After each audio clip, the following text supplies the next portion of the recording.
ആരാധനായ ദൈവത്തെ നമുക്ക് ആരാധിക്കാം.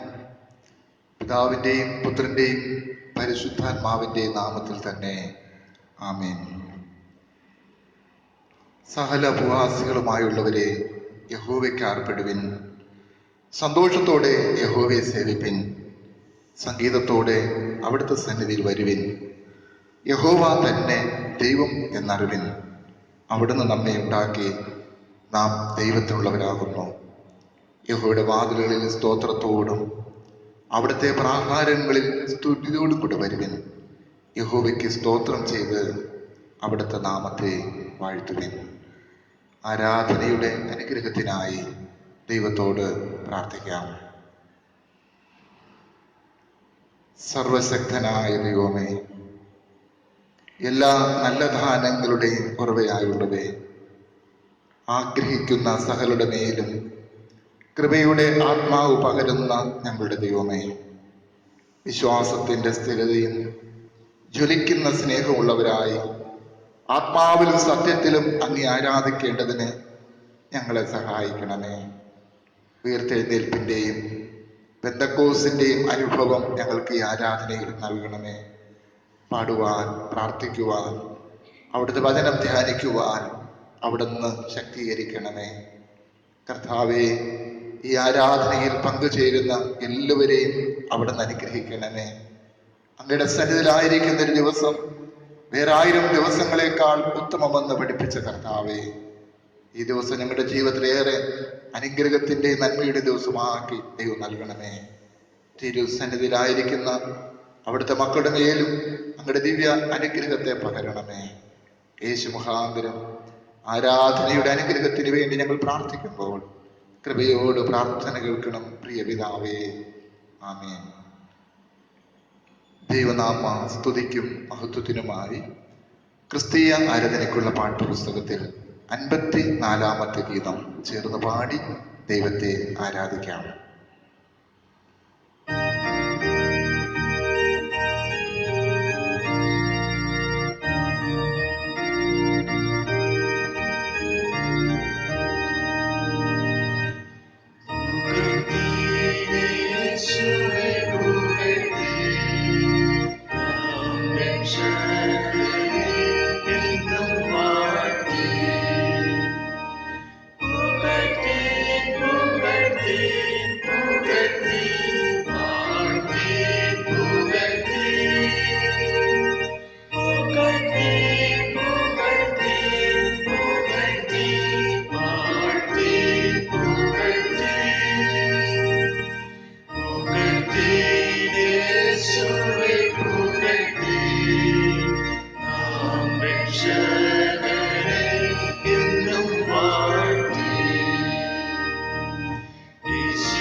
സർവശക്തനാകുന്ന ദൈവത്തെ നമുക്ക് സ്തുതിക്കാം.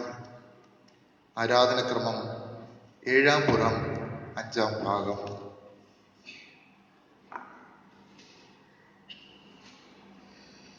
ദൈവം ആത്മാവാകുന്നു, അവിടുത്തെ നമസ്കരിക്കുന്നവർ ആത്മാവിലും സത്യത്തിലും നമസ്കരിക്കണം. ദൈവം വെളിച്ചമാകുന്നു, അവിടുന്ന് വെളിച്ചത്തിലിരിക്കുന്നത് പോലെ നാം വെളിച്ചത്തിൽ നടക്കുന്നുവെങ്കിൽ നമുക്ക് തമ്മിൽ കൂട്ടായ്മ ഉണ്ട്. ദൈവം സ്നേഹമാകുന്നു, സ്നേഹിക്കുന്നവരെല്ലാം ദൈവത്തിൽ നിന്ന് ജനിച്ചിരിക്കുന്നു, ദൈവത്തെ അറിയുകയും ചെയ്യുന്നു. ദൈവം നമുക്ക് നിത്യജീവൻ തന്നു, ആ ജീവൻ അവിടുത്തെ പുത്രനിൽ ഉണ്ട്. നാം ഇപ്പോൾ ദൈവമക്കളാകുന്നു, നാം ദൈവത്തിലും ദൈവം നമ്മിലും വസിക്കുന്നുവെന്ന് ദൈവം തന്റെ ആത്മാവിനെ തന്നതിനാൽ നാം അറിയുന്നു.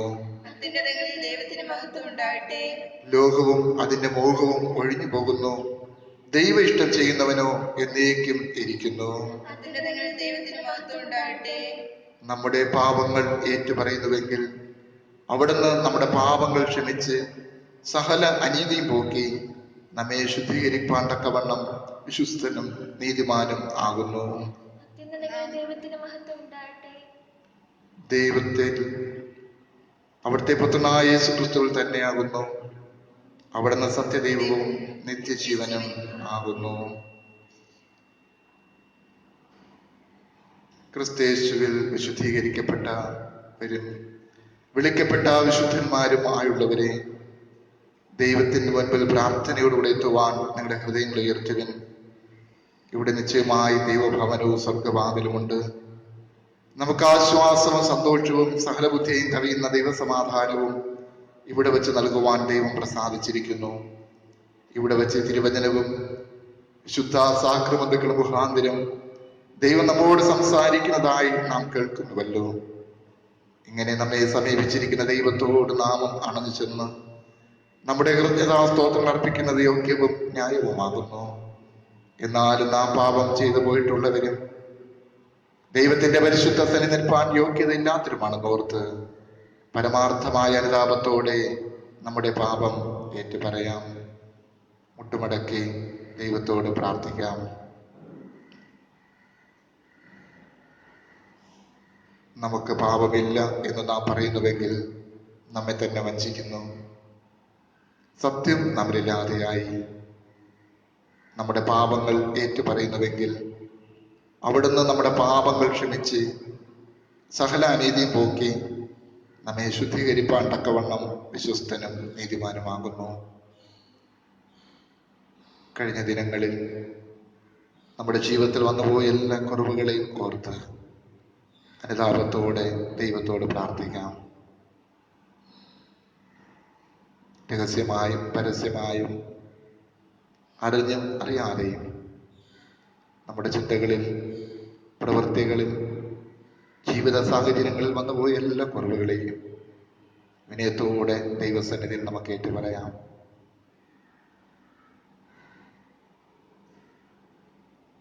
ലംഘനങ്ങൾ മറയ്ക്കുന്നവന് ശുഭം വരികയില്ല, അവ ഏറ്റുപറഞ്ഞ് ഉപേക്ഷിക്കുന്നവനോ കരുണ ലഭിക്കും.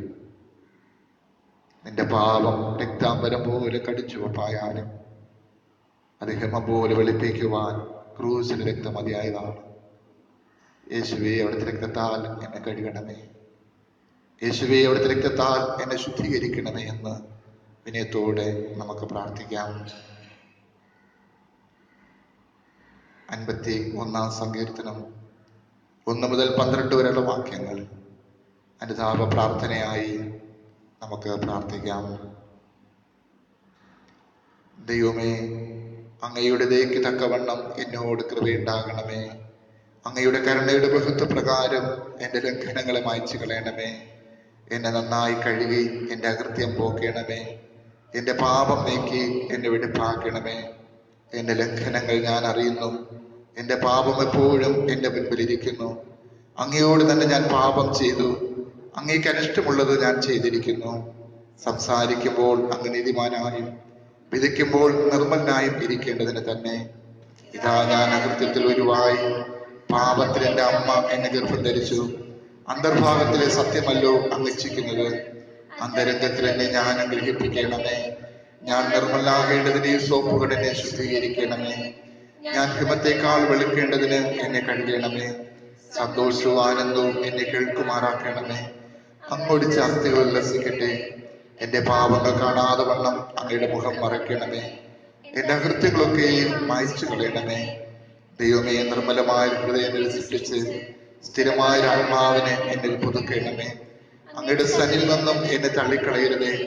അങ്ങയുടെ പരിശുദ്ധാത്മാവിനെ എന്നിൽ നിന്ന് എടുക്കുകയും അരുതേ. അവിടുത്തെ രക്ഷയുടെ സന്തോഷം എനിക്ക് തിരികെ തരണമേ. മനസ്സൊരുക്കമുള്ള ആത്മാവിനാൽ എന്നെ താങ്ങണമേ. ആമേൻ. ഒരുത്തൻ പാപം ചെയ്തുവെങ്കിലും നീതിമാനായ യേശു ക്രിസ്തു എന്ന കാര്യസ്ഥൻ നമുക്ക് പിതാവിന്റെ അടുക്കലുണ്ട്. അവിടെ നമ്മുടെ പാപങ്ങൾക്ക് പ്രായശ്ചിത്തമാകുന്നു. നമ്മുടേതിന് മാത്രമല്ല, സർവ്വലോകത്തിന്റെയും പാപത്തിന് തന്നെ.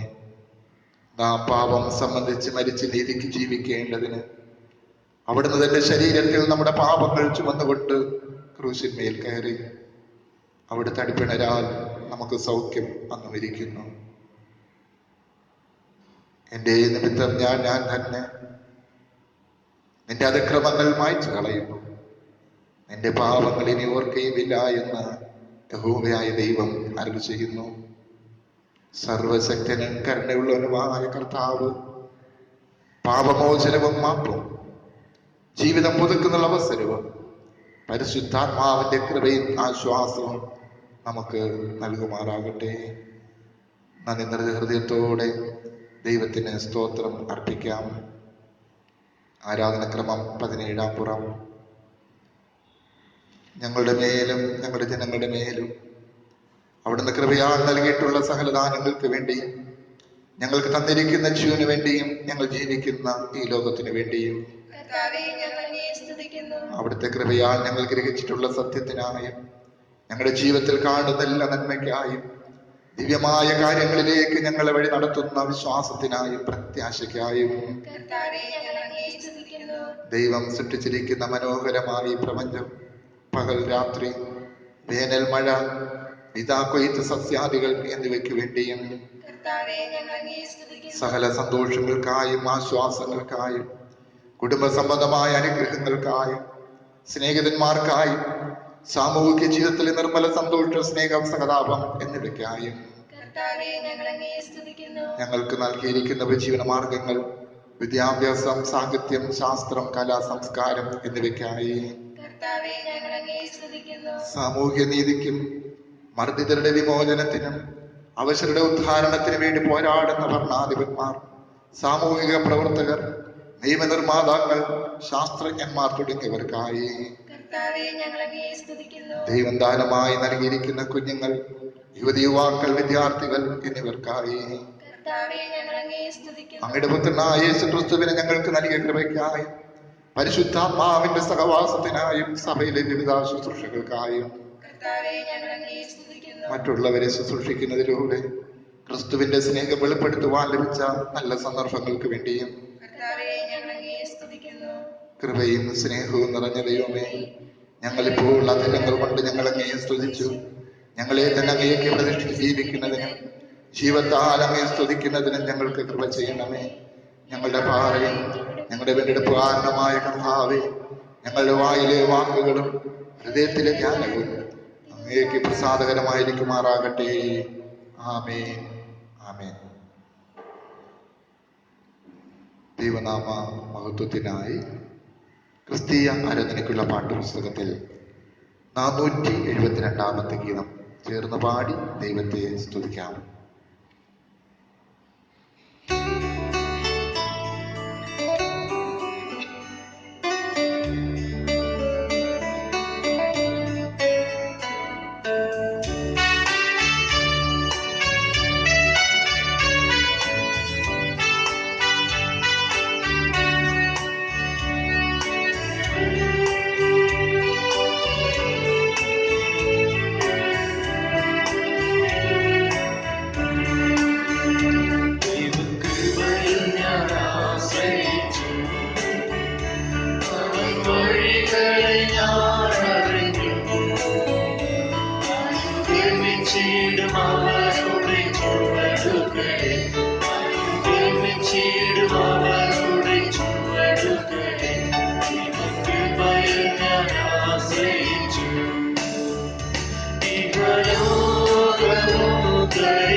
15-ാം സങ്കീർത്തനം എല്ലാവർക്കും ചേർന്ന് വായിക്കാം.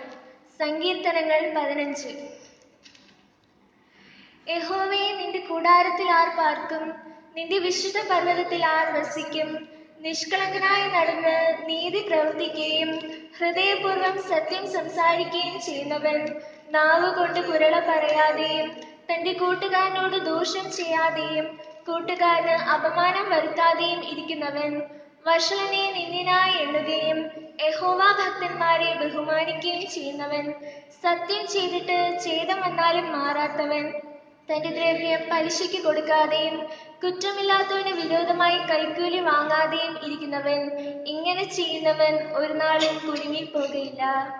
പിതാവിനും പുത്രനും പരിശുദ്ധാത്മാവിനും മഹത്വം ഉണ്ടാകട്ടെ, ആദ്യമെങ്കിൽ ഇപ്പോഴും നിങ്ങളുടെ പ്രകാരം തന്നെ. ആമേൻ.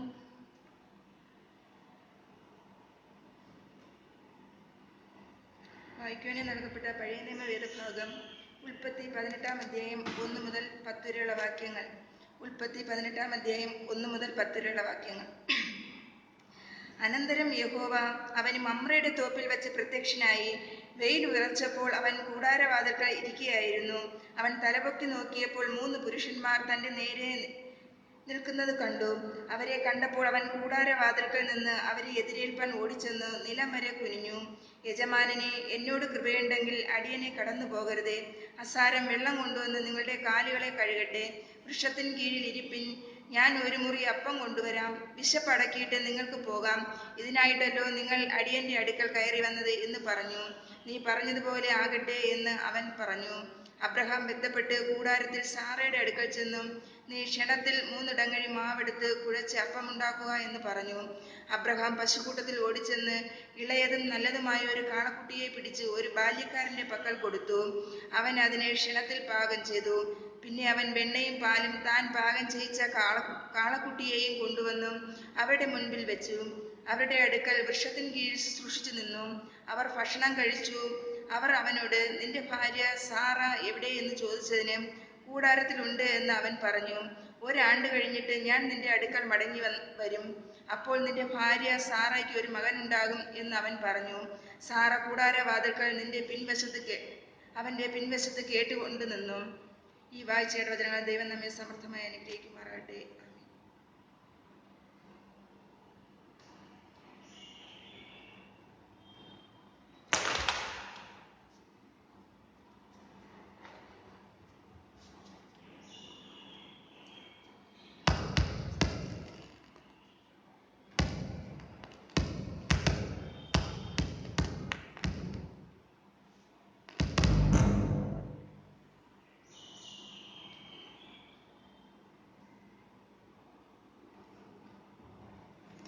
ഇന്നത്തേക്ക് ആധാരമായിരിക്കുന്ന സുവിശേഷ വേദഭാഗം വിശുദ്ധ യോഹന്നാൻ എഴുതിയ സുവിശേഷം 21-ാം അധ്യായം 1 മുതൽ 14 വരെയുള്ള വാക്യങ്ങൾ. യോഹന്നാൻ 21-ാം അധ്യായം 1 മുതൽ 14 വരെയുള്ള വാക്യങ്ങൾ. അതിന്റെ ശേഷം യേശു പിന്നെയും തിബരിയാസ് കടൽക്കരയിൽ വെച്ച് ശിഷ്യന്മാർക്ക് പ്രത്യക്ഷനായത് ഈ വിധം ആയിരുന്നു.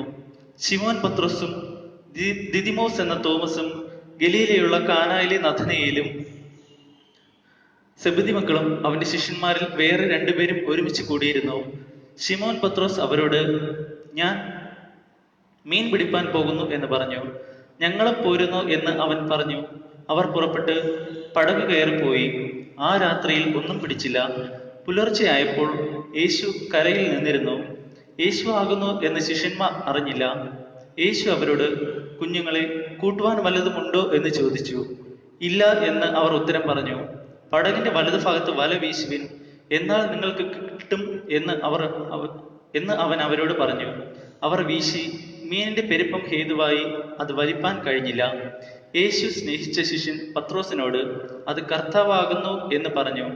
കർത്താവാകുന്നു എന്ന് ശിമോൻ പത്രോസ് കേട്ടിട്ട് താൻ നഗ്നനാകിയാൽ അങ്കി അരയിൽ ചുറ്റി കടലിൽ ചാടി.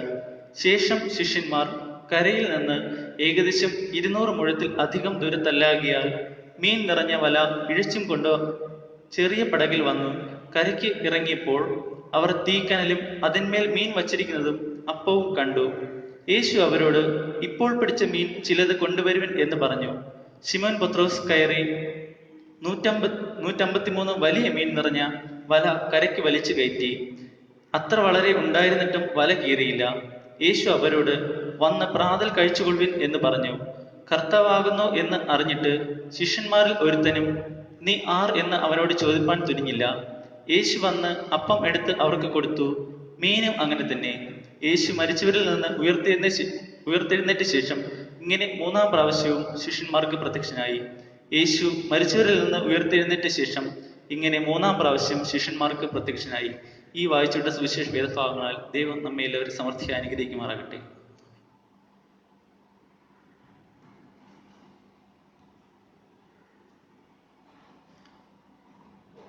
നമ്മുടെ വിശ്വാസം ദൈവസന്നിധിയിൽ നമുക്ക് പ്രഖ്യാപിക്കാം. അപ്പോസ്തല വിശ്വാസ പ്രമാണം, ആരാധനക്രമം 22-ാം പുറം.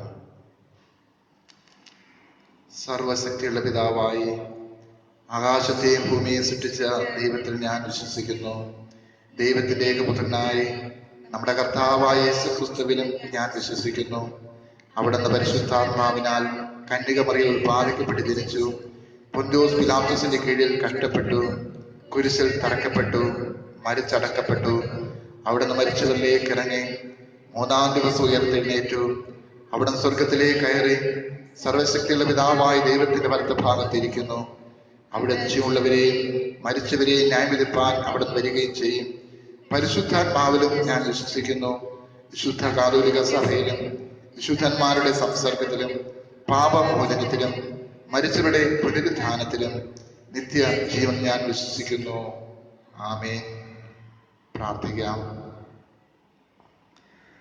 5 അപ്പവും 2 മീനും കൊണ്ട് 5000 പേരെ സമൃദ്ധിയായി പോഷിപ്പിച്ച ദൈവമേ, ഈ ദിവസവും അവിടുത്തെ പരിശുദ്ധ സന്നിധിയിലായിരിക്കാനും അവിടുത്തെ വചനം ധ്യാനിക്കുവാൻ ദൈവം നൽകുന്ന വലിയ കൃപയ്ക്കായി സ്തോത്രം. ഞങ്ങളോട് അവിടുന്ന് സംസാരിക്കണമേ. വചനത്തിലൂടെ അനുദിനം ഞങ്ങൾ നടത്തുന്ന കർത്താവേ, ഞങ്ങൾക്ക് ആവശ്യമായ സ്വർഗീയമായ മന്ന ഈ പകൽക്കാലം ഞങ്ങൾക്ക് നൽകണമേ. വചനം കേട്ട് വചനപ്രകാരം ജീവിപ്പാൻ ഞങ്ങൾക്ക് ശക്തി നൽകണമേ. യേശു മുഖാന്തരം പ്രാർത്ഥിക്കുമ്പോൾ കൃപയോട് പ്രാർത്ഥന കേൾക്കണം പ്രിയ പിതാവേ. ആമേൻ. ദൈവത്തിൻ്റെ അതിപരിശുദ്ധ നാമം മഹത്വപ്പെടുമാറാകട്ടെ. ഈ വിശുദ്ധ ദിവസവും ദൈവത്തെ ആരാധിക്കുവാൻ സ്വർഗത്തിലെ ദൈവം ഒരുക്കിയ അവസരത്തെ ഓർത്ത് ഞാൻ നന്ദിയോടുകൂടെ ദൈവത്തെ സ്തുതിക്കുന്നു. ഈ ആരാധനയിൽ പങ്കുചേരുന്ന എല്ലാവരെയും ദൈവം സമൃദ്ധിയായി അനുഗ്രഹിക്കട്ടെ. നിങ്ങൾക്കെല്ലാവർക്കും വീണ്ടും വരുന്ന കർത്താവായ യേശുക്രിസ്തുവിന്റെ നാമത്തിലുള്ള എൻ്റെ സ്നേഹവന്ദനം അറിയിക്കുന്നു. ഇന്ന് ഒരുമിച്ച് ധ്യാനത്തിനായി നൽകിയിരിക്കുന്ന വിഷയം ക്രിസ്തുവിൻ്റെ ആതിഥേയത്വത്തിലേക്കുള്ള ക്ഷണം. ക്രിസ്തുവിൻ്റെ ആതിഥേയത്വത്തിലേക്കുള്ള ക്ഷണം.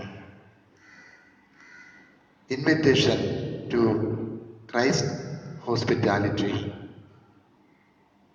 യേശുവിൻ്റെ അതിഥി ആയി ജീവിക്കുവാൻ നമ്മെ ഓരോ നിമിഷവും ക്ഷണിച്ചുകൊണ്ടിരിക്കുന്നു. യേശുക്രിസ്തുവിൻ്റെ പുനരുത്ഥാനത്തിന് മുൻപും പുനരുത്ഥാനത്തിന് ശേഷവും യേശുവിൻ്റെ ആതിഥ്യത്തിലേക്ക് നമ്മെ ക്ഷണിച്ചുകൊണ്ടിരിക്കുന്നു. വിശുദ്ധ പാഠഭാഗം നാം പഠിക്കുമ്പോൾ ഇന്നത്തെ പാഠഭാഗങ്ങളെല്ലാം നമ്മെ ഓർമ്മിപ്പിക്കുന്നത് ആതിഥ്യ മര്യാദ ഉള്ളവരായിരിക്കാനും അതിഥികളെ സൽക്കരിക്കുവാനും നമ്മെ ഓർമ്മിപ്പിക്കുകയാണ്.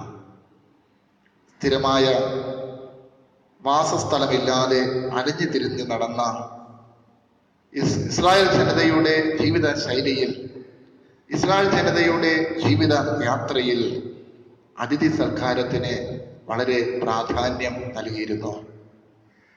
ഇസ്രായേൽ ജനതയുടെ പരസ്പരമുള്ള അനുരഞ്ജനത്തെ കാണിക്കുവാൻ അവർ അതിഥി സൽക്കാരം നടത്തിയിരുന്നു. ഉൽപ്പത്തി പുസ്തകം 19-ാം അധ്യായം 8 തുടങ്ങിയുള്ള വാക്യങ്ങൾ പഠിക്കുമ്പോൾ മക്കളുടെ ജീവൻ ബലി കൊടുത്തും അതിഥി സൽക്കാരം നടത്തുന്ന ലോത്തിനെയാണ് നമുക്കവിടെ കാണാൻ കഴിയുന്നത്. കുടുംബത്തിലുള്ളവരെക്കാൾ അതിഥികളെ സ്നേഹിക്കുവാനുള്ള ഒരു ആഹ്വാനമാണ് ലോത്ത് അവിടെ നമുക്ക് നൽകുന്നത്. അതിഥി സൽക്കാരം ഒരാചാരം എന്നതിലുപരി ദൈവത്തിലുള്ള വിശ്വാസത്തിന്റെ പ്രകടനമായിട്ട് വേദപുസ്തകം നമ്മെ പഠിപ്പിക്കുന്നു. പുരാതന പശ്ചിമേഷ്യൻ രാജ്യങ്ങളിൽ അതിഥികളെ വീട്ടിലെ അംഗങ്ങളെ പോലെ കരുതുകയും അവർക്ക് നല്ല ഭക്ഷണം കൊടുക്കുകയും നല്ല വിശ്രമം അനുവദിക്കുകയും ചെയ്തിരുന്നു. ഭാരതീയ സംസ്കാരത്തിലും അതിഥികളെ സ്വീകരിക്കുകയും സൽക്കരിക്കുകയും ചെയ്യുന്നതിൻ്റെ പ്രാധാന്യത വിവരിക്കുന്നു. വിശുദ്ധ ബൈബിൾ പഠിക്കുമ്പോഴും നാം ഇന്ന് അതിജീവിക്കുന്ന ചുറ്റുപാടുകളിലും അതിഥി സൽക്കാരത്തിന്റെ വളരെ പ്രാധാന്യത്തോടുകൂടി തന്നെ മനസ്സിലാക്കേണ്ടതാണ്.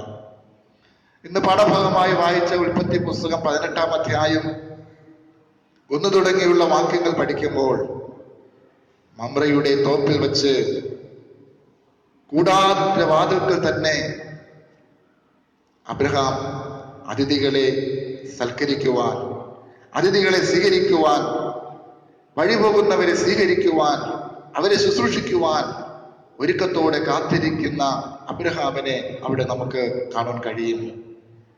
തൻ്റെ അടുക്കൽ വരുന്ന അതിഥികളെ സൽക്കരിക്കുന്നത് ലജ്ജാകരമായി കരുതിയ അബ്രഹാം ഒരു പരിചയമില്ലാത്തവരെ കരുതുന്നത് ശ്രേഷ്ഠമായി പിന്നത്തേതിൽ കരുതുവാൻ ഇടയായി. അതിഥികളെ സ്വീകരിക്കുന്നത് ജീവിതത്തിൽ ഏറ്റവും വലിയ ശ്രേഷ്ഠതയായി അബ്രഹാം മനസ്സിലാക്കി. അബ്രഹാം തൻ്റെ പ്രായത്തെ പോലും മറന്ന് അതിഥികളെ സ്വീകരിച്ചു. അതിഥികളെ കാണുമ്പോൾ അവരെ നമസ്കരിച്ച് തൻ്റെ ഭവനത്തിലേക്ക് കൂട്ടിക്കൊണ്ടുവരികയും ചെയ്തിരുന്നു. അതിഥികളുടെ പാദം കഴുകുക, എണ്ണ കൊണ്ട് അതിഥികളെ അഭിഷേകം ചെയ്യുക, അവർക്ക് ഭക്ഷണം കൊടുക്കുക, പാലും തേനും നൽകുക, ഇവ അതിഥി സൽക്കാരത്തിലെ പതിവ് ചടങ്ങുകളായിരുന്നു. പഴയ നിയമ കാലഘട്ടത്തിൽ അതിഥി സൽക്കാരത്തിന് വളരെ പ്രാധാന്യം ഉണ്ടായിരുന്നു. ഒരു അതിഥി ഭവനത്തിൽ വന്നപ്പോൾ അബ്രഹാം അതിഥിയോട് പറഞ്ഞു, ഞാൻ ഒരു മുറി അപ്പം കൊണ്ടുവരാം, ഒരു അല്പം അപ്പം കൊണ്ടുവരാം എന്ന് പറഞ്ഞിട്ട് അബ്രഹാം അകത്തേക്ക് പോയി തൻ്റെ ഭാര്യയോട് പറഞ്ഞു, 3 ഇടങ്ങഴി മാവെടുത്ത് കുഴച്ച് അപ്പം ഉണ്ടാക്കുക. അതിഥിയോട് പറഞ്ഞു, ഒരല്പം അപ്പക്കഷണം കൊണ്ടുവരാമെന്ന് പറഞ്ഞു.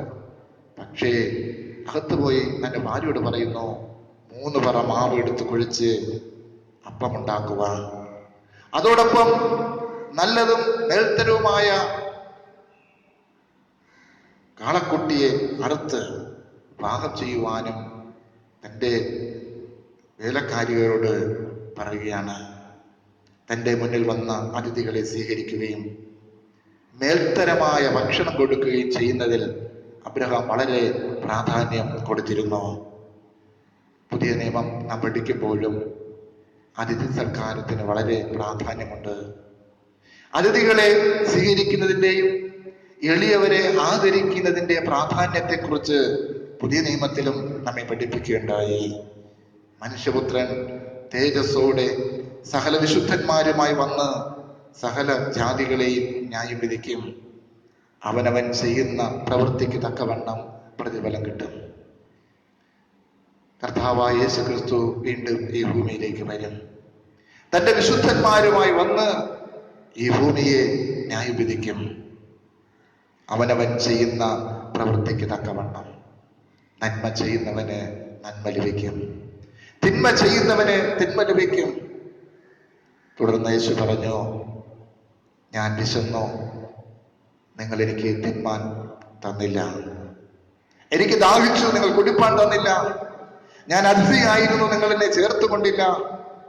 ഞാൻ നഗ്നനായിരുന്നു, നിങ്ങൾ എന്നെ ഉടുപ്പിച്ചില്ല. ഞാൻ ജയിലറയിലായിരുന്നു, നിങ്ങൾ എന്നെ കാണുവാൻ വന്നില്ല.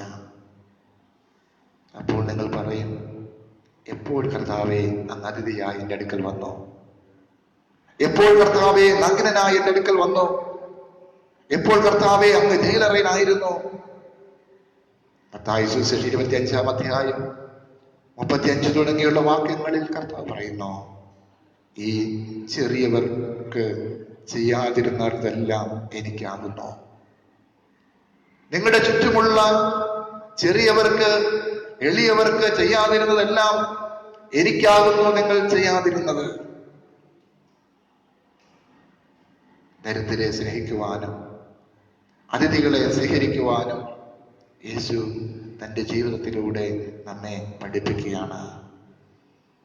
പിന്മാറ്റത്തിൽ പോയിട്ടും യേശുവിൻ്റെ അപ്പോസ്തലന്മാരെ യേശു ത്യജിച്ചു കളയാതെ അവരെ തേടി ചെല്ലുന്ന സ്നേഹമാണ് ക്രിസ്തുവിൻ്റെ ആതിഥേയത്വം. യേശുവിൻ്റെ ക്രൂശ് മരണത്തോളം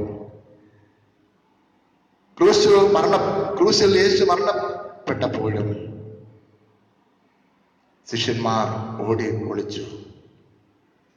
കൂടെ നടന്ന ശിഷ്യന്മാർ യേശുവിനെ ഒറ്റിക്കൊടുത്തും യേശുവിനെ തള്ളിപ്പറഞ്ഞും യേശുവിനോട് കൂറുകാട്ടാതെ ജീവിച്ചു. യേശുവിൽ നിന്നും അകന്നുപോയി. യേശു അവരെ തേടിപ്പോയി. ഇന്ന് പാഠഭാഗമായി വായിച്ച സുവിശേഷ പാഠഭാഗം നാം പഠിക്കുമ്പോൾ യേശു തിബിരിയാസ് കടൽക്കരയിൽ ശിഷ്യന്മാരെ തേടി പോവുകയാണ്. കുഞ്ഞുങ്ങളെ കൂട്ടുവാൻ വല്ലതുമുണ്ടോ? അധ്വാനിക്കുന്ന തന്റെ ശിഷ്യന്മാരെ നോക്കി യേശു ചോദിക്കുകയാണ്, കുഞ്ഞുങ്ങളെ കൂട്ടുവാൻ വല്ലതുമുണ്ടോ? തന്നെ തള്ളിപ്പറഞ്ഞവർ, തന്നെ ഒറ്റിക്കൊടുത്തവർ, ക്രൂശ് മരണത്തിലും യേശുവിന്റെ കഷ്ടതയിലും യേശുവിൽ നകന്നുപോയവരാണ്. എങ്കിലും യേശു ക്രിസ്തുവിന്റെ ആതിഥേയത്വത്തിന്റെ പ്രാധാന്യത ഇവിടെ വിവരിക്കുന്നു. അവരെ തന്നോട് അടുപ്പിക്കുവാൻ, തന്നിൽ നിന്നും അകന്നുപോയവരെ തന്നോട് അടുപ്പിക്കുവാൻ യേശുവിന്റെ കഠിനമായ പരിശ്രമം നമുക്കിവിടെ കാണാൻ കഴിയും. രാത്രിയിൽ ഉറങ്ങാതെ പ്രഭാതത്തിൽ തന്നെ എഴുന്നേറ്റ് തന്റെ ശിഷ്യന്മാരെ തേടി യേശു പോവുകയാണ്. ശിഷ്യന്മാരുടെ മറുപടി, ഞങ്ങളുടെ പക്കൽ ഒന്നുമില്ല. രാത്രി മുഴുവനും അധ്വാനിച്ചു എങ്കിലും ഒന്നുമില്ല. യേശു പറഞ്ഞു, വന്ന് പ്രാതൽ കഴിച്ചുകൊള്ളുവിൻ. ശിഷ്യന്മാർ നോക്കിയപ്പോൾ തീക്കനലും അതിൻ്റെ മുകളിൽ മീനും ഇരിക്കുന്നത് ശിഷ്യന്മാർ കണ്ടു. യേശു പറഞ്ഞു, വന്ന് പ്രാതൽ കഴിച്ചുകൊള്ളുവിൻ. യേശുവിന്റെ സ്നേഹം വ്യവസ്ഥകൾക്കും മനുഷ്യന്റെ ചിന്തകൾക്കും അതീതമാണ്. യേശുവിന്റെ സ്നേഹമെന്ന് പറയുന്നത് അതുല്യമാണ്. അത് മനുഷ്യന്റെ ചിന്തകൾക്ക്, മനുഷ്യന്റെ നിഗമനങ്ങൾക്ക് അതീതമാണ്. ചെറിയവരിൽ, വിഷമത്തിലും വേദനയിലും ഇരിക്കുന്നവരിൽ ഒരുത്തനെ ആത്മാർത്ഥമായി ചെയ്യുന്ന സേവനം, അതാണ് യേശു പഠിപ്പിക്കുന്നത്. ഈ കൊറോണ എന്ന മാരകമായ രോഗം ബാധിച്ചിരിക്കുന്ന ഈ സാഹചര്യത്തിൽ സ്വന്തം ഭവനത്തെ മറന്നുകൊണ്ട്, കുഞ്ഞുങ്ങളെ മറന്നുകൊണ്ട്, സ്വന്തം ജീവിതത്തെ മറന്നുകൊണ്ട് സേവനം ചെയ്യുന്ന ധാരാളം ഡോക്ടർമാർ, നഴ്സുമാർ, ക്ലീനിങ് സ്റ്റാഫുകൾ ധാരാളം പേരുണ്ട്. സാമൂഹിക പ്രവർത്തകരുണ്ട്. കർത്താവ് ഈ ഭൂമിയിൽ കാണിച്ചു തന്ന മാതൃക, ഒരു മടിയും കൂടാതെ ചെയ്യുന്നവർ.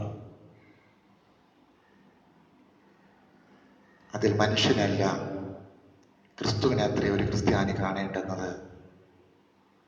ഈ ഭൂമിയിലുള്ള മനുഷ്യരെ നോക്കിയല്ല നാം ജീവിക്കേണ്ടത്. ക്രിസ്തു നമുക്ക് കാണിച്ചു തന്ന മാതൃക. നീതിമാൻ നിത്യജീവനിലേക്ക് പ്രവേശിക്കും. നീതിമാൻ നിത്യജീവനിലേക്ക് പ്രവേശിക്കും. കർത്താവ് പറയും, നിങ്ങൾ വന്ന് ദൈവരാജ്യം അവകാശമാക്കുവിൻ. എന്നാൽ ഒരു വിഭാഗം ജനത്തോട് പറയും, നിങ്ങൾ എന്നെ വിട്ടു പോകുവിൻ. എളിയവരെ ആദരിക്കുന്നവരെ, അതിഥികളെ സ്വീകരിക്കുന്നവരെ നോക്കി, അതിഥികളെ സ്നേഹിക്കുന്നവരെ നോക്കി, പാവപ്പെട്ടവരെ കരുതുന്നവരെ നോക്കി കർത്താവ് പറയും, നിങ്ങൾ വന്ന് ദൈവരാജ്യം അവകാശമാക്കുവിൻ. നീതിമാൻ നിത്യജീവനിലേക്ക് പ്രവേശിക്കും. നീതിമാൻ നിത്യജീവനിലേക്ക് പ്രവേശിക്കും. റോമൻ പടയാളികളിൽ ശ്രേഷ്ഠനായിരുന്ന വ്യക്തിയായിരുന്നു മാർട്ടിൻ. ഒരിക്കൽ അസാധാരണ തണുപ്പുള്ള ഒരു രാത്രിയിൽ കിടന്ന് ഉറങ്ങുവാനായി അദ്ദേഹം ആരംഭിച്ചു. ആ സമയം ഒരു ഭിക്ഷക്കാരൻ വന്ന് അദ്ദേഹത്തിന്റെ വാതിൽ തട്ടി. പെട്ടെന്ന് എഴുന്നേറ്റ് വന്ന് വാതിൽ തുറന്നു നോക്കിയപ്പോൾ ഭിക്ഷ യാചിച്ചുകൊണ്ട് ഒരു മനുഷ്യൻ ആ രാത്രിയാകാൻ പോകുന്ന സമയത്ത് നിൽക്കുകയാണ്.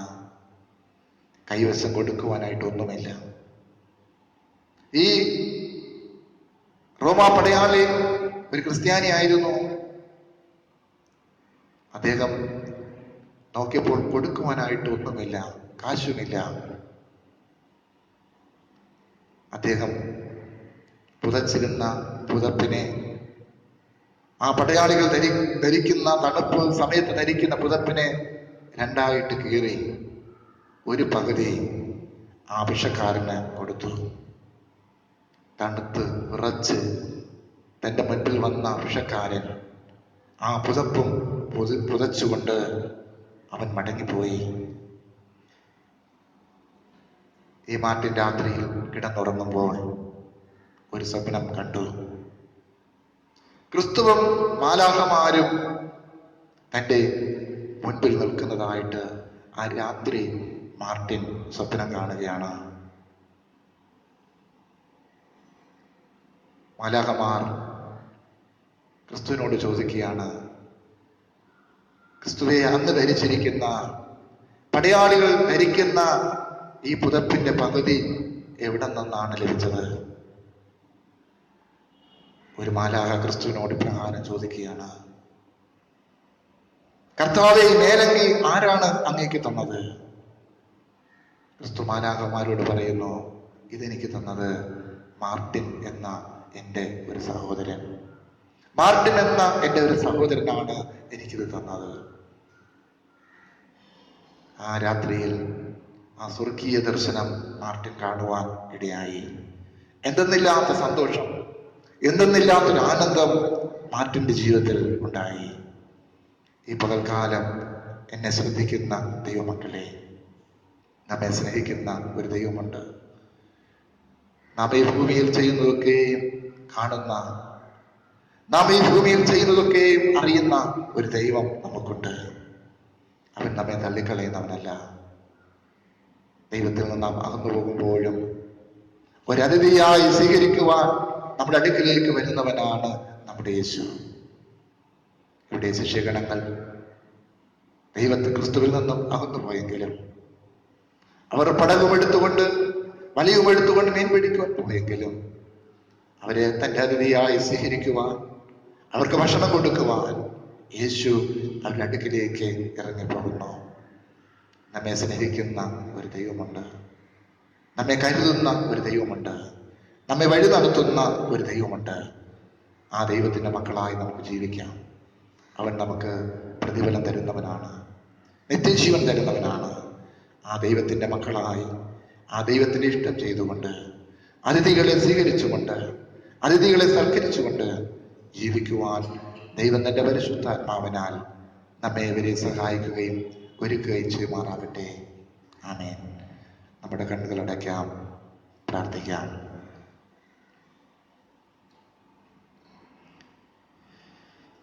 ഞങ്ങൾക്കായി ഉയർത്തെഴുന്നേറ്റ് ജീവിക്കുന്ന ദൈവമേ, നിത്യമായി സ്നേഹിക്കുന്ന അതിഥിയായി ഞങ്ങളോട് കൂടെയുള്ളതിനായി സ്തോത്രം.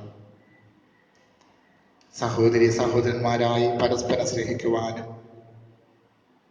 അപരിചിതരുമായി അതിഥി സൽക്കാരം ആചരിക്കുവാനും ആവശ്യത്തിലിരിക്കുന്നവരുമായി പങ്കിടുവാനും ഞങ്ങളെ സഹായിക്കണമേ. അങ്ങയുടെ മുമ്പാകെ പലപ്പോഴും അപരിചിതരെ പോലെയും ശത്രുക്കളെ പോലെയും ജീവിച്ചു പോയി. കർത്താവേ, ഞങ്ങളോട് ക്ഷമിക്കണമേ. മറ്റുള്ളവരെ സ്നേഹിക്കുവാനും കരുതുവാനും അവിടുന്ന് ഞങ്ങളെ പഠിപ്പിച്ചുവല്ലോ അപ്പ. അബ്രഹാം അതിഥികളെ നമസ്കരിച്ച് അവരെ സ്വീകരിച്ച് തന്റെ ഭവനത്തിൽ കൊണ്ടുപോയി വിലയേറിയ ഭക്ഷണങ്ങൾ ഒരുക്കി അവരെ സന്തോഷിപ്പിച്ചുവല്ലോ അപ്പ.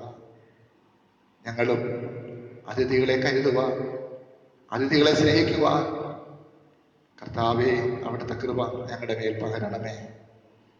ഈ പ്രഭാതത്തിൽ ദൈവമേ അങ്ങ് ഞങ്ങൾക്ക് നൽകിയ നല്ല ചിന്തകൾക്കായി ദൈവമേ നന്ദിയോടെ അങ്ങേ സ്തുതിക്കുന്നു. എളിയവരെ ആദരിക്കുന്നവൻ ഭാഗ്യവാൻ. കർത്താവെ ആ ഭാഗ്യമായ പദവിയിലേക്ക് ഞങ്ങളെയും അങ്ങ് കൂട്ടിച്ചേർത്തിരിക്കാൻ നന്ദിയോടെ സ്തോത്രം. അങ്ങേ അറിയുവാനും ദൈവമേ അങ്ങേ ആരാധിക്കുവാനും അങ്ങയുടെ മക്കളായ ഭൂമിയിൽ ജീവിക്കുവാൻ ദൈവം നൽകുന്ന കൃപയ്ക്കായി നന്ദിയോടെ സ്തുതിക്കുന്നു. ഈ ആരാധനയിൽ പങ്കുചേരുന്ന എല്ലാവരെയും ദൈവം അനുഗ്രഹിക്കണമേ. മാധ്യമങ്ങളിലൂടെ ഞങ്ങളെ ശ്രമിക്കുന്ന എല്ലാവരുടെ മേലും ദൈവാനുഗ്രഹം പകരണമേ. ദൈവമേ, ഞങ്ങളുടെ രാജ്യത്തിന് വേണ്ടി അയൽ രാജ്യങ്ങൾക്കായി ഞങ്ങൾ പ്രാർത്ഥിക്കുന്നു. കൊറോണ എന്ന മാരകമായ രോഗത്താൽ വേദനയോടും ഭാരത്തോടുമായിരിക്കുമ്പോൾ, ഭയത്തോടും വിറയലോടുമായിരിക്കുമ്പോൾ കർത്താവേ ഞങ്ങളുടെ ആവശ്യങ്ങളെ അവിടെ നിന്ന് അറിയുന്നല്ലോ, ഞങ്ങളുടെ അവസ്ഥകളെ ദൈവം അറിയുന്നതല്ലോ. ദൈവമേ, ഞങ്ങൾ നന്ദിയോടെ അങ്ങ് സ്തുതിക്കുന്നു. കരുണയിലെ കർത്താവേ,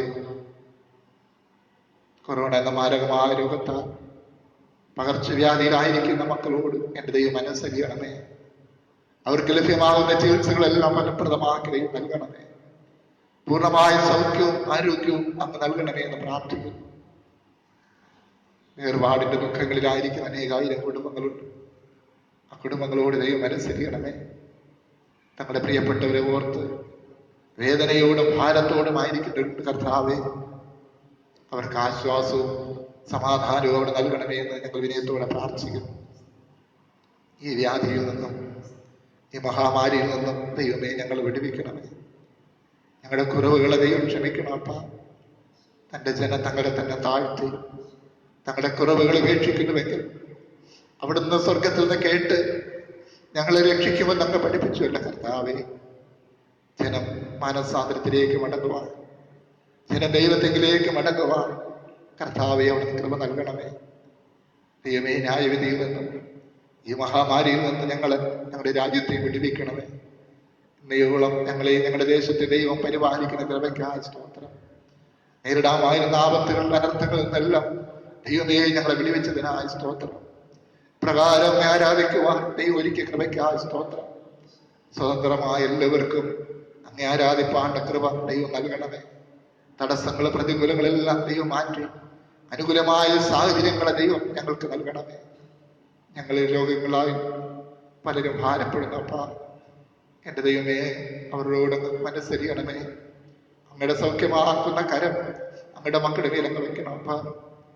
ഞങ്ങളിൽ പലരും ദാരിദ്ര്യത്തിലും കഷ്ടതകളിലും ദിവസങ്ങളിലായിരിക്കുന്നപ്പ അവരോട് ദൈവം മനസ്സരിയണമേ. ഒരാശ്വാസവും കഷ്ടതകളിൽ അങ്ങടുത്ത തുണിയായിരിക്കും ദൈവമേ. അവിടുന്ന് അനുഗ്രഹിക്കണമേ. ദൈവകൃപ അവരോട് കൂടി ഇരിക്കണമേ. വിദേശ രാജ്യങ്ങളിൽ വേദനയോടും കണ്ണുനീരോടും ആയിരിക്കുന്ന പ്രിയപ്പെട്ടവരുണ്ടപ്പ കർത്താവെ അവരുടെ അവസ്ഥകളെ ദൈവം അറിയുന്നുവല്ലോ. ഇസ്രായേൽ മക്കൾ നിലവിളിച്ചു, യഹോവ കേട്ടു, അവരുടെ കഷ്ടതകളിൽ നിന്ന് വിടിവിച്ചല്ലോ അപ്പ. മക്കളുടെ കണ്ണുനീരുകളെ കാണുന്ന ദൈവമേ, പുരുഷാരത്തെ കണ്ട മനസ്സറിഞ്ഞ ദൈവമേ, ഞങ്ങളോട് അങ്ങ് മനസ്സരിയണമേ. ഞങ്ങളുടെ രാജ്യത്തോട് മനസ്സരിയണമേ. അയൽ രാജ്യങ്ങളോട് അവിടെ നിന്ന് മനസ്സരിയണം അപ്പ. ഈ പ്രതികൂലങ്ങൾക്കെല്ലാം ശാശ്വതമായൊരു പരിഹാരം ഉണ്ടാകുവാൻ എൻ്റെ ദൈവമേ അവിടെ നിന്ന് സഹായിക്കണമെന്ന് ഞങ്ങൾ പ്രാർത്ഥിക്കുന്നു. കരുണയുള്ള കർത്താവേ, ഞങ്ങളുടെ ദേശത്തിനായി, ഞങ്ങളുടെ സഭയ്ക്കായി, കുടുംബങ്ങൾക്കായി പ്രാർത്ഥിക്കുന്നു. ഈ പ്രഭാതത്തിൽ ഈ ആരാധനയിൽ പങ്കുചേരുന്ന എല്ലാവരെയും കർത്താവ് അങ്ങ് അനുഗ്രഹിക്കണമേ. ലോകമെമ്പാട് നടക്കുന്ന ഈ ആരാധനകളെ ദൈവം അനുഗ്രഹിക്കണമേ. ദൈവം ഞങ്ങളുടെ ആലയത്തിലെ എല്ലാ കുടുംബങ്ങൾക്കായി വിശേഷാൽ പ്രാർത്ഥിക്കുന്നു. ദൈവകൃപയും ദൈവാനുഗ്രഹവും ദൈവികമായ സംരക്ഷണ അവരോട് കൂടിയിരിക്കണമേ. ഒരനർത്ഥവും നിനക്ക് ഭവിക്കയില്ല, ഒരു ബാധയും നിന്റെ കൂടാരത്തിന് അടുക്കയില്ല. നിന്നെ കാക്കേണ്ടതിന് ഞാൻ നിന്നെക്കുറിച്ച് ദൂതഗണങ്ങളോട് കൽപ്പിക്കുമെന്ന് അറിയിച്ച കർത്താവേ, ദൂതഗണങ്ങളാൽ എല്ലാ കുടുംബങ്ങളെയും ദൈവം കാത്തുകൊള്ളണമേ. ഞങ്ങളുടെ ദേശത്ത് ദൈവം കാത്തുകൊള്ളണമേ. ഒരനർത്ഥവും കൂടാതെ വണ്ണം, ഒരു പകർച്ചവ്യാധി ഉണ്ടാകാതെ വണ്ണം ദൈവിക സംരക്ഷണയായിരിക്കാൻ കരുണയുള്ള ദൈവമേ അവിടുന്ന് സഹായിക്കണമേ. ഞങ്ങളുടെ മക്കളെ ദൈവം അനുഗ്രഹിക്കണമേ. ഉപജീവന മാർഗങ്ങളെ ദൈവം അനുഗ്രഹിക്കണം. ജീവിതയാത്രയിൽ തുടർന്നും അവിടുന്ന് കൂടിയിരിക്കണമേ. ഞങ്ങളുടെ കുറവുകളൊക്കെ ദൈവമേ അങ്ങ് ക്ഷമിക്കണം അപ്പാ. ഞങ്ങളോട് മനസ്സിലിഞ്ഞ് ഞങ്ങളെല്ലാവരും അനുഗ്രഹിക്കണമേ. വിനയത്തോടെ ഞങ്ങൾ പ്രാർത്ഥിക്കുന്നു. കൃപയോട് ഞങ്ങളുടെ പ്രാർത്ഥന കേൾക്കണം പ്രിയ പിതാവേ. ആമേൻ. സ്വർഗസ്ഥനായ ഞങ്ങളുടെ പിതാവേ, തിരുനാമം വിശുദ്ധീകരിക്കപ്പെടണമേ. തിരുരാജ്യം വരണമേ. തിരുയിഷ്ടം സ്വർഗത്തെ പോലെ ഭൂമിയിലാകണമേ. ഞങ്ങൾക്ക് ആവശ്യമായ ആഹാരം നൽകണമേ. കടക്കാരോട് ഞങ്ങൾ ക്ഷമിക്കുന്നത് പോലെ ഞങ്ങളുടെ പാപക്കടങ്ങൾ ഞങ്ങളോട് ക്ഷമിക്കണമേ. പരീക്ഷയിൽ കടത്താതെ സകല ദോഷങ്ങൾ പിടിപ്പിക്കണമേ. രാജ്യവും ശക്തിയും മഹത്വം എന്നേക്കും അങ്ങേക്കുള്ളതല്ലോ. ആമേൻ. നമ്മുടെ കർത്താവായ യേശു ക്രിസ്തുവിന്റെ കൃപയും പിതാവായ ദൈവത്തിന്റെ സ്നേഹവും പരിശുദ്ധാത്മാവിന്റെ നിരന്തരമായ സംസർഗം കൂട്ടായ്മയും ഇന്ന് മുതലെല്ലാം ഇപ്പോഴും നിങ്ങളോടുകൂടി ഇരിക്കുമാറാകട്ടെ. ആമേൻ.